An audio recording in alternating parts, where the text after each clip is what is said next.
அங்கீகாரம் பெறாத வீட்டு மனைகளை பத்திரப்பதிவு செய்ய விதிக்கப்பட்ட தடையை தளர்த்தியது சென்னை உயர்நீதிமன்றம்.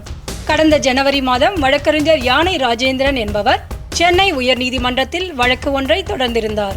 இவ்வழக்கை விசாரித்த உயர்நீதிமன்றம் அங்கீகாரமற்ற வீட்டு மனைகளை பத்திரப்பதிவு செய்ய தடை விதித்தது.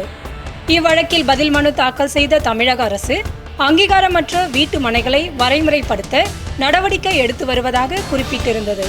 இந்நிலையில் உயர்நீதிமன்றத்தில் இவ்வழக்கானது இன்று விசாரணைக்கு வந்தது. இதில் அங்கீகாரம் பெற்ற அங்கீகாரம் பெறாத வீட்டு மனைகளை பத்திரப்பதிவு செய்ய விதிக்கப்பட்ட தடையை நீக்கியும் 2016 அக்டோபர் 23 முன்பு பத்திரப்பதிவு செய்த வீட்டு மனையை மறுபதிவு செய்யலாம் என்றும் கூறியுள்ளது சென்னை உயர்நீதிமன்றம். மேலும் சாலை கழிவுநீர் குழாய் வசதிக்கு இடம் தராத மனைகளை முறைப்படுத்தவும் அவகாசம் அளித்துள்ளது. வீட்டு மனைகள் சாலைக்கு 22 அடி இடமிட வேண்டும் என்ற விதியை மீறக்கூடாது என்றும் உத்தரவிட்டுள்ளது.